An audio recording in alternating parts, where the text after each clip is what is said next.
Welcome back. This is Father Moo in the big church. The Big W Church. Well, I promised to come back, and I'm back. And what do you know? It's a friend of the show. That's right. Today I'm incredibly happy to announce that we have another patch from our mystery contributor. He's a mystery whose name we know. His name is Jordan, and Jordan very kindly put together a patch. These days, instead of just sending me random patches, he actually communicates to me about the patch itself.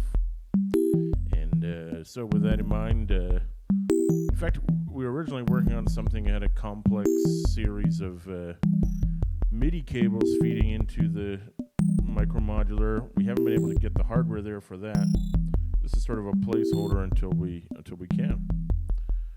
But as with many Jordan patches, a placeholder from him is like a full-blown software suite from somebody else.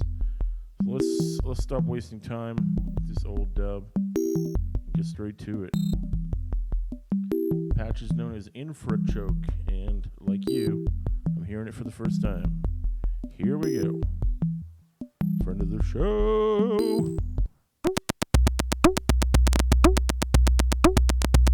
All right.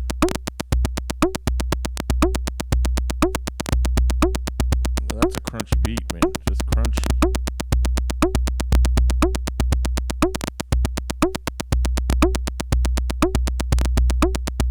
So we got an 808s type kick down there.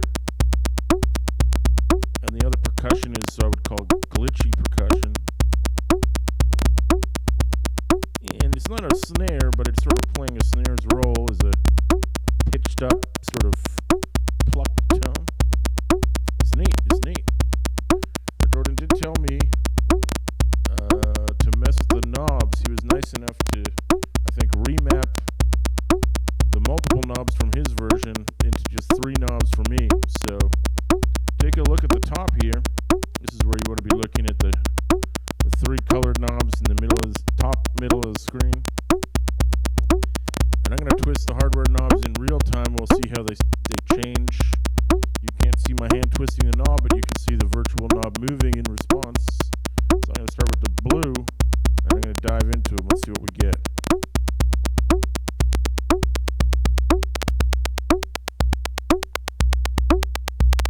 Kind of taking the edge off the clicks a bit.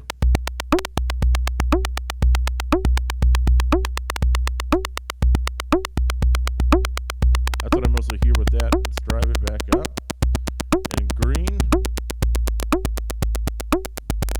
The kick's getting pitched down lower. Let's bring the blue back down with it.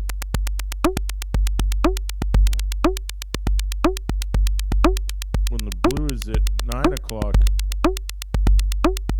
the harsh clicks almost become like super fast claps, or is it like a guy slapping himself? Is this ham bone? Are we getting some dark ham bone up in this? Crazy. Red knob. Well, the snare's going up now.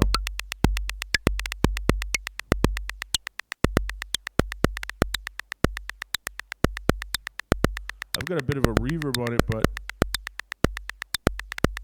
I'm hearing almost like a vocal quality to the clicks now.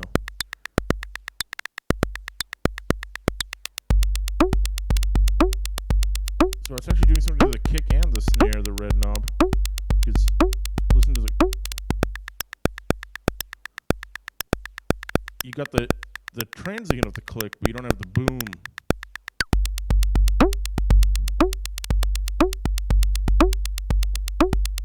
That's neat. I'm just going to do what I want now because that's how I do things here. I'm hearing it at 120. I'm getting a kind of like Hudson Mohawk sort of vibe. But what if we drop the tempo for the rappers, like this kind of thing.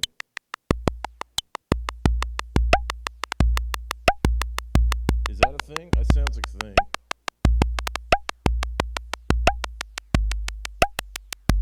Depending on how low your car can go.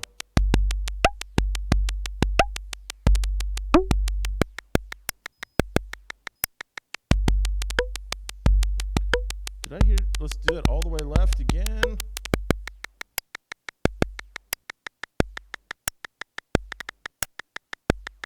Oh, the snare hit has become a metallic sort of clicky sound, almost like a burial gun reloading hi-hat. I don't know, this has still confused some of the homeboys and the lowriders just because it's not the sonic palette that they're looking for. It's the right hits on the right times, but those hits don't sound like how they're supposed to sound, with the exception of maybe the kick drum there.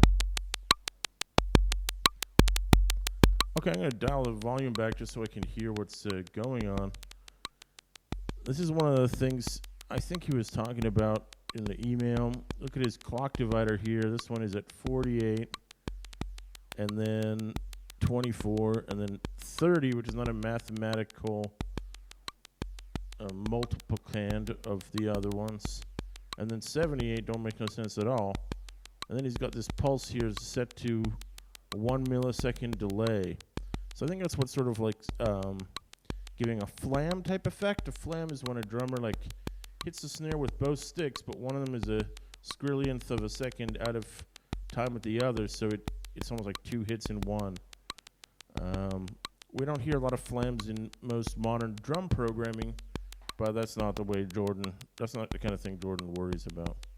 But he is thinking about it in terms of, he called this one snare, he called this one kick 1, kick 2, kick 3, and up here I can see hit, or HH, sorry, that's for hi-hat. So I called them harsh clicks, and they are, at least to my ears. But as I said, they're performing the role of the hi-hat, even if they're not trying to emulate one in sound. There's a whole Deleuze guitar tunnel we could go down there, but that's not what the show is about. So again, trying to figure this out, his master clock here being divided up and slightly delaying the pulse. And then he's sending these in. I don't even know what's going on here, man. Look at this one is going out, but it's going into the filter, so I guess it's becoming an element in the final sound. Yeah, that's probably it. So when we twist the knobs again, I'm going to send the knobs back to default.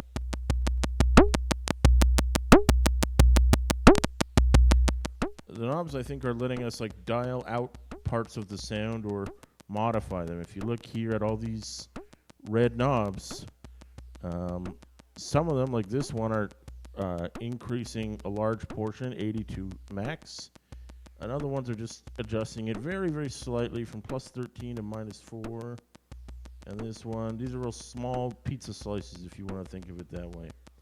So when I turn my knob all the way one way or all the way other way, it introduces these changes in sound, which he's been very careful to select. I mean, this one is down to a range of just 3 values, 123 to 126. I guess it's technically 4 values. So the knob, if you turn the knob the whole way, you'll cycle through those 4 different increments in sound. So again, his ears is really carefully tuned here.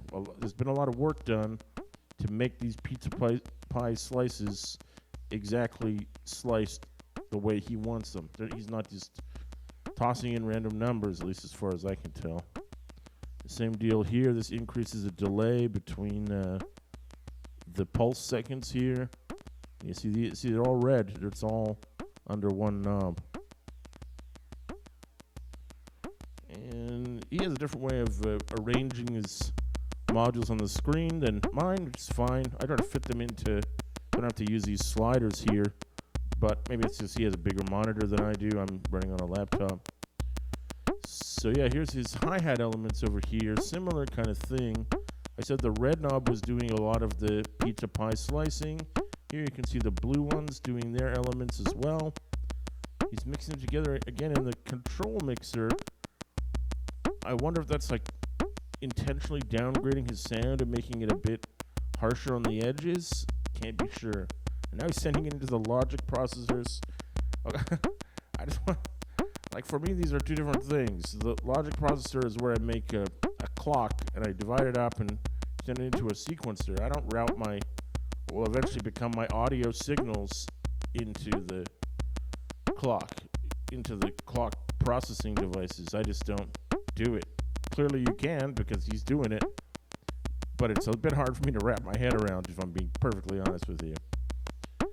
So, is my battery still with me? Yeah, we're still good. So, more of the same down here. We finally see the green knob coming out of retirement to do his thing, but, he was over here as well.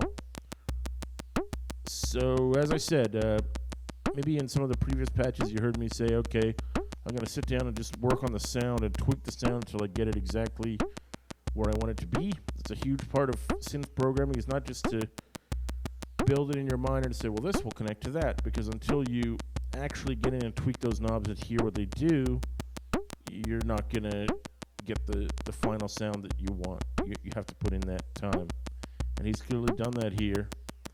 But again, there's whole elements to how he spreads the transients around and combines them that just boggles my little mooish mind. I mean, it's hard to wrap around. We should just look at the end of the signal chain here. The knobs come into this mixer and then go through a compressor, which makes sense. He's using these sort of harsh, clicky sounds. He doesn't want to max out the mixer and go into the realm of digital distortion. So the limiter is on there at -8. Actually, this is +8, but it's still a limit. Whatever. Yeah, it doesn't matter, but if this is at +8, the level here isn't at the full number anyway. So he's tweaked it so it's not giving me an overdriven signal. And I can see in my sound card the signal isn't overdriven there either. So something very strange. I mean, how can I apply this to my own patches? I guess I could try taking drum type sounds and running them through some of the processing that I usually reserve for my logic signals. I'm not sure if that's going to get me closer to the type of drum sounds that I want to make, but at least it's an option and it's a different way of looking at things for sure. So that's the best analysis I can give of this. And also there's this keyboard module here at the top, which isn't connected to anything, so I assume wasn't necessary. But when we are starting from a template, it's the kind of thing you would leave in. I don't see any other explanations here or notes to me, so I'm just going to, as I said, try to wrap my head around it as best I can. So I'm going to go back and tweak the knobs a bit, but that's been this edition of Friend of the Show, and we thank Jordan for his contribution.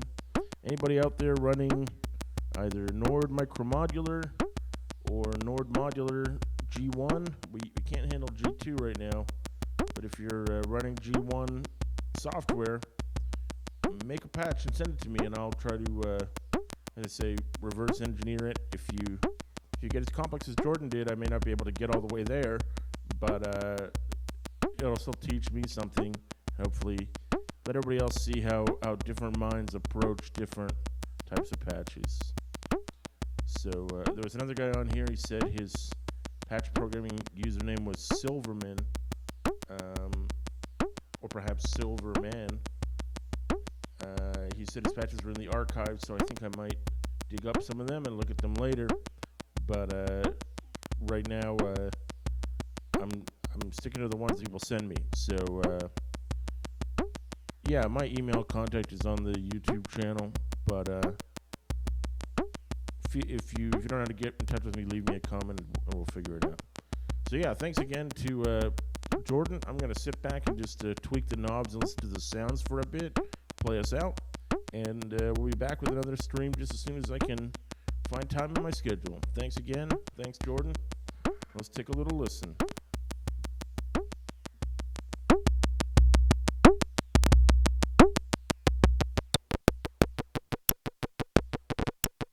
What I should do is kill the reverb a bit. Let's do that.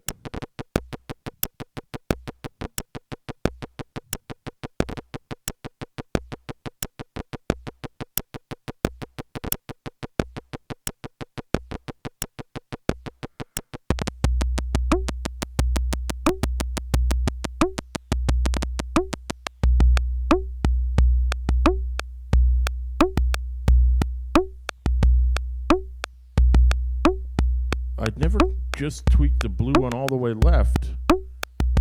There's another beat in there. Let's alternate between those.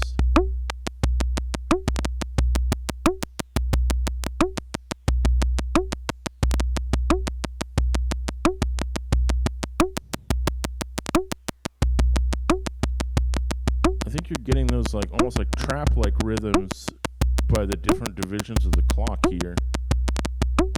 And then as we go left, you don't get the trap hi-hats anymore. Try some other extremes.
Bass line.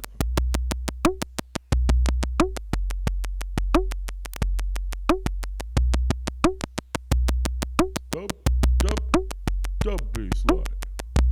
That's right. Anyway, thanks again. Some great beats in there. I'm glad it took a moment to turn the reverb off. That was key.